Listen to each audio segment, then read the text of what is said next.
একটু দাঁড়ান, একটা সেঞ্চুরির পেছনে এত এত ইমোশন থাকতে পারে, সেটা ফিন অ্যালেনের গল্প না দেখলে আপনি নিজেও বুঝতে পারবেন না। চতুর্থ ওভারের শেষ বলের ঘটনা, শেষ 37 বলে দলের জন্য প্রয়োজন 3 রান, কিন্তু ফিন অ্যালেনের সেঞ্চুরি করার জন্য প্রয়োজন 6 রান, কারণ 94 রানে ব্যাটিং করছে সে। কুলদীপ যাদবের করা ডেলিভারিটি সজোরে ছক্কা মারার জন্য তুলে মারেন ফিন অ্যালেন, কিন্তু বলটি ব্যাটে বলে হয়নি, তাই নন স্ট্রাইক প্রান্তে চলে আসে গড়িয়ে গড়িয়ে।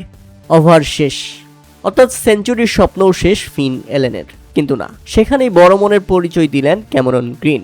পরের ওভারে একটা সিঙ্গেল নিয়ে ক্যামেরন গ্রিন স্ট্রাইক দিলেন আবারও ফিন অ্যালেনকে। এরপর শেষ 35 বলে প্রয়োজন ছিল দলের জন্য 2 রান, আর ফিন অ্যালেনের জন্য ওই একটি ছক্কা। সেই ছক্কাটা কি হাঁকাতে পারবে ফিন অ্যালেন, এবং তিনি পেরেছেন। ডেলিভারি এবং দারুণ একটি শট, বল গ্যালারিতে, সেঞ্চুরি। কিন্তু এই সেঞ্চুরিতে ফিন অ্যালেনের উদযাপনটা তেমন চোখে পড়েনি। উদযাপন চোখে পড়েছে ডাগ আউটে যারা ছিল এবং তার সতীর্থ ক্যামেরন গ্রিনের দিকে। ডাগ আউটে দলটির অধিনায়ক আজানকে রাহানি বলছিলেন, এ তো মারেগা। আজানকে রাহানির দীর্ঘ বিশ্বাস ছিল এবং ক্যামেরাম্যানকে বলছিলেন ফিন অ্যালেন নিশ্চিত ছক্কা হাঁকাবে। আর ফিন অ্যালেন যখন ছক্কা হাঁকিয়েছে, অপর প্রান্ত থেকে সেঞ্চুরির উদযাপন এমনভাবে করেছেন ক্যামেরন গ্রিন, মনে হচ্ছিল সেঞ্চুরিটা ফিন অ্যালেন নয়, বরং তিনি নিজেই হাঁকিয়েছেন। কেননা তিনি নিজে স্যাক্রিফাইস করে ফিন অ্যালেনকে স্ট্রাইক দিয়েছেন। ক্যামেরন গ্রিন চাইলেই ব্যাটিং করে দলকে জেতাতে পারত, কিন্তু সেটা তিনি করেননি। তিনি চেয়েছেন ফিন অ্যালেনের সেঞ্চুরিটা হোক।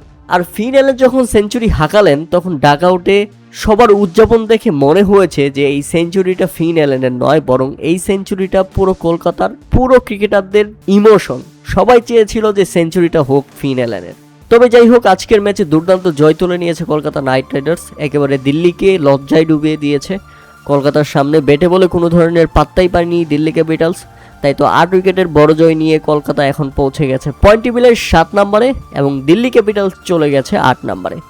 এই জয়টা কলকাতার জন্য কত বড় ইম্পর্টেন্ট ছিল সেটা কলকাতার ভক্ত সমর্থকরা বুঝতে পারবেন, কেননা পয়েন্ট টেবিলের একেবারে তলানিতে ছিল কলকাতা।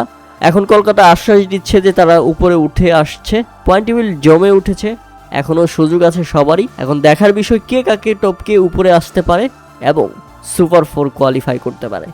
বিশেষ করে আজকে তো দিল্লির একদম ঘাড় মটকে দিয়েছে কলকাতা নাইট রাইডার্স।